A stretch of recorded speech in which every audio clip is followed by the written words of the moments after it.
What it do? What it is, y'all? It's your girl Black Pop, aka Soda Baby, aka Asuka. Oh God, I don't want to be sounding like Ray J. You're not too damn so toxic, B.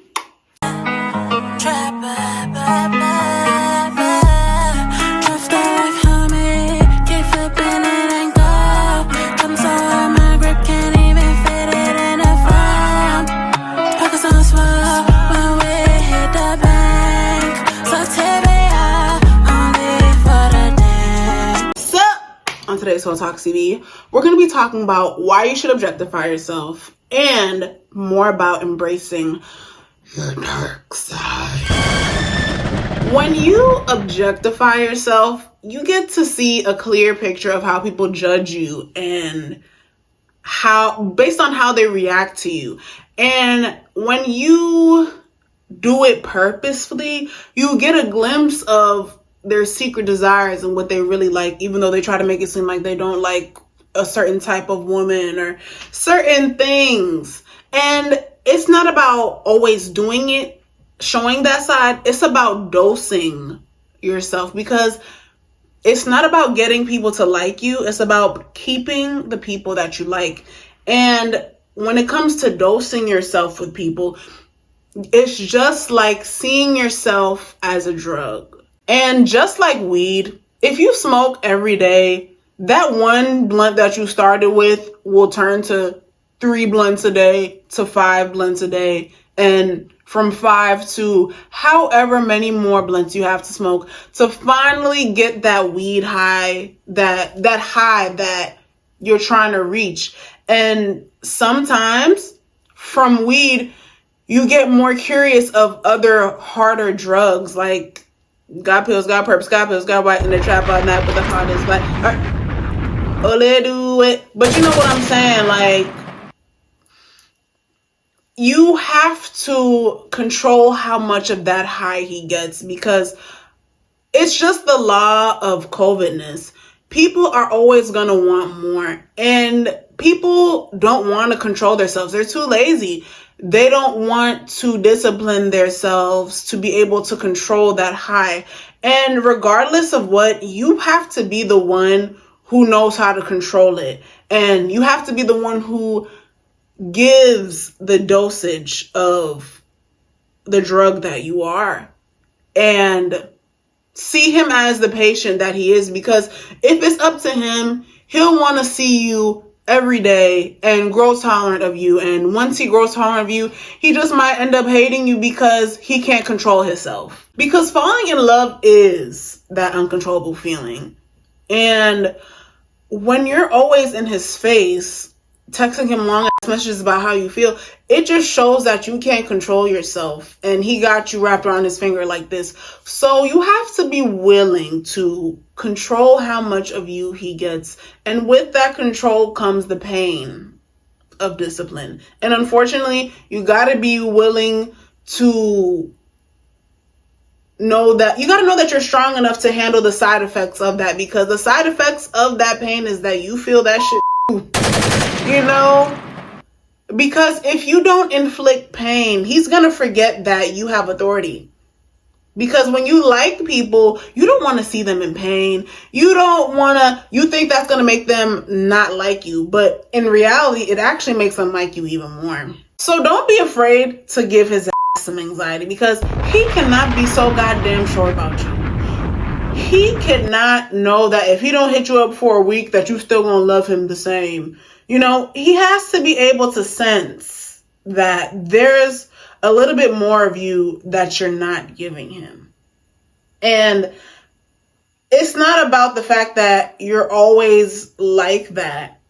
You have to follow it up with pleasure. You induce the pain, but follow it up with pleasure. So you can give him warmth, but take it back by being a little distant, by being a little cold, by saying no from time to time, canceling from time to time. Even if you want to go, say no, you know, and stop being so goddamn happy to see him all the time. If he's at a 7, you need to be a number under him. You cannot be at a 10 and he's at a 7. It just shows that you're out of touch with reality. And you finally found a man and you're living this script out in your head. So allow him the chance to put in a little more effort by not being so impressed by him because you're so attracted to him and you like him and this is new. Make him put in a little more effort to get that smile from you, to get that laugh, because he too is subconsciously trying to see, does she think I'm funny? Is she impressed? No. So that means he got some work to do, because unfortunately, pain is a bigger motivator than a reward, and people usually fall in love with you when you're not around. Stop being so goddamn happy to see his ass, because sometimes when someone likes you too much, it's like, oh God, why do you like me so much? Like, calm your ass down. A lot of the times when someone likes us too much, it turns us off.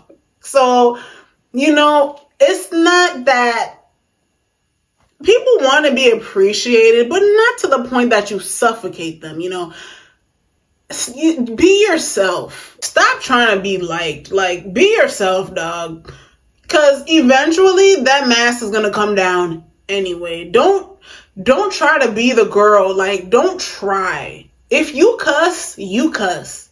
Take it or leave it. Don't try to be the perfect person that he can bring home to mama. You just have to be acceptable. You don't have to be you don't have to be the girl that, you don't have to try to stand out like, oh yeah, she's different. Be you.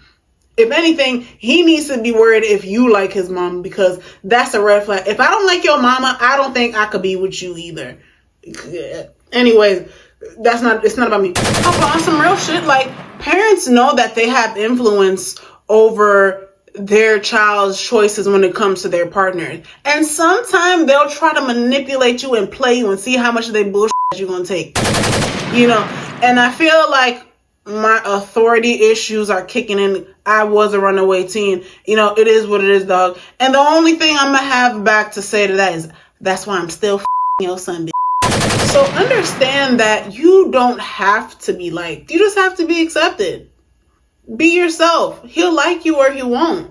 Because at the end of the day, men don't want to possess you. They want to keep desiring you. They want to keep wanting to possess you, because I feel like even after you lock them down, they still want to feel that. They still want to be able to discover different sides of you and still be able to think about you.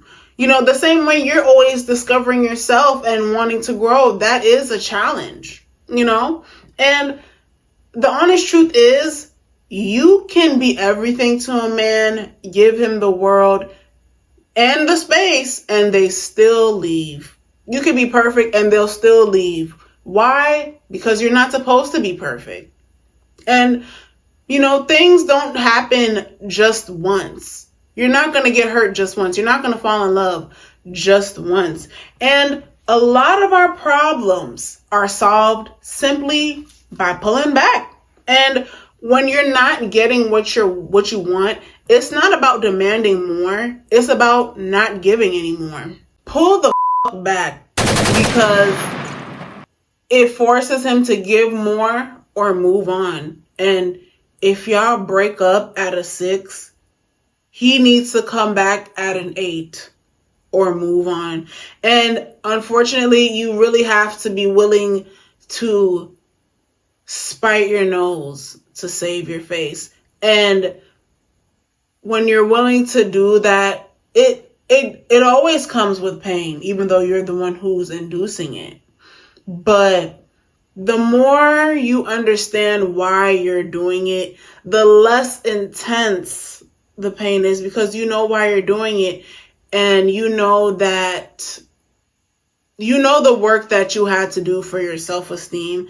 And regardless, you're rejecting a situation that is less than you anyway. Because unfortunately, you can forget who beat you up physically, but you'll never forget who caused you mental and emotional anguish and pain, because it took a part of your self-esteem.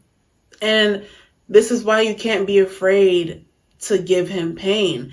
It's not about being rude and being it's about punishing him with your coldness and your distance and rewarding him with your warmth and your attention. And I can honestly say that I am over my ex, but I'll never forget him because he had a hand on my self-esteem. And the way I recovered from that last relationship, it really made me pull back for a very long time from men, to the point that I stopped seeing men for 3 years. But, you know, it is what it is, man. Because when you like someone, you don't want to give them pain. You don't want to see them suffer. You don't want to let them know that you'll pull the trigger on them if they mess up. But when you don't like them, you don't give a damn about them. You don't care how he's suffering about the fact that how much he likes you, and you don't care because he can't impress you because you don't like him. And this is why you can't be afraid to walk away or give someone pain, because men can sense that, and people can control you with your fears because they can sense that you're afraid and that you're not secure. You're not sure that you don't know if he'll call you back. You don't know if you're going to get rejected again. And when you're living like that, you limit your options because you're afraid of the unknown. And when you're dealing with someone who's needy and knows their power, they're going to play on your weaknesses. People are always smelling for the weak, smelling for weaknesses and signs of fear and insecurity so they can use it against you and attack you and make you bend to their will. People are always willing to break you down for their own benefit. So if you're willing to walk away, that same confidence is going to trickle down into trying new things and pushing yourself to heights that you didn't even know that you would have been able to push if you never faced that pain. And unfortunately, we as people, we focus more on our pain than the good things that happen because it's more to figure out, it's something to work towards. And that's why a man will choose his ex over you, because she caused more pain, unlike your nice, sweet ass. And this is why you have to embrace your dark side. It's what protects you for real. And when you embrace that side of you, you'll know when to be mean. You'll know when to inflict pain, because people that's too nice, they get manipulated all the time and walked all over all the time. And sometimes you have to be mean and dark and have no regard for human life and no remorse because somebody with you.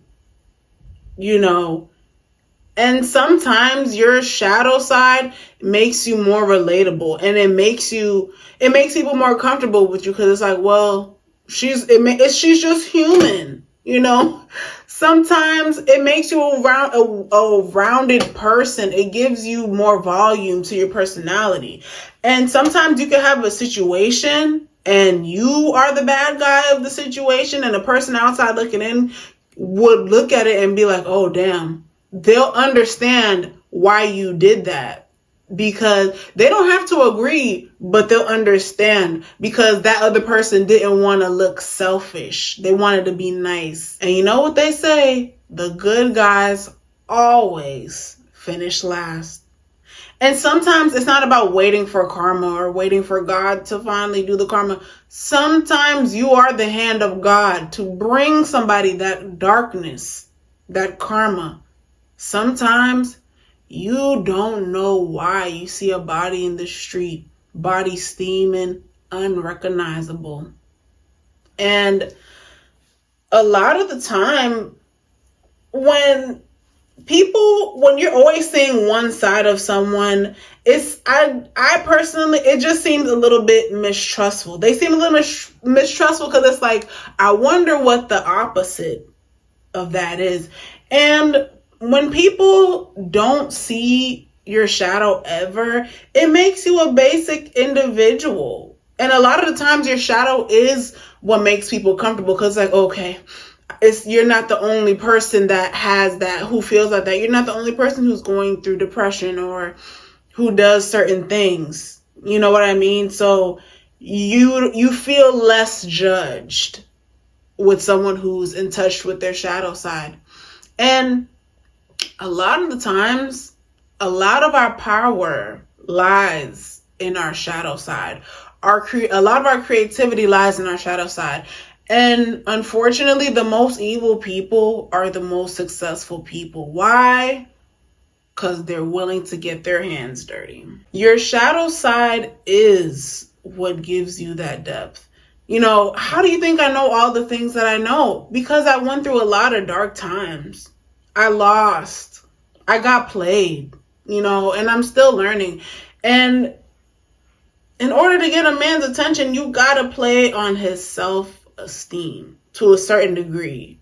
And it's not always about staying on somebody's good side. Sometimes they gotta work to stay on your good side too. So, you know, that's what I had to say about the dark side and embracing your dark side. And yeah, I really find that embracing it makes people comfortable around you. Unfortunately, it's not about the man.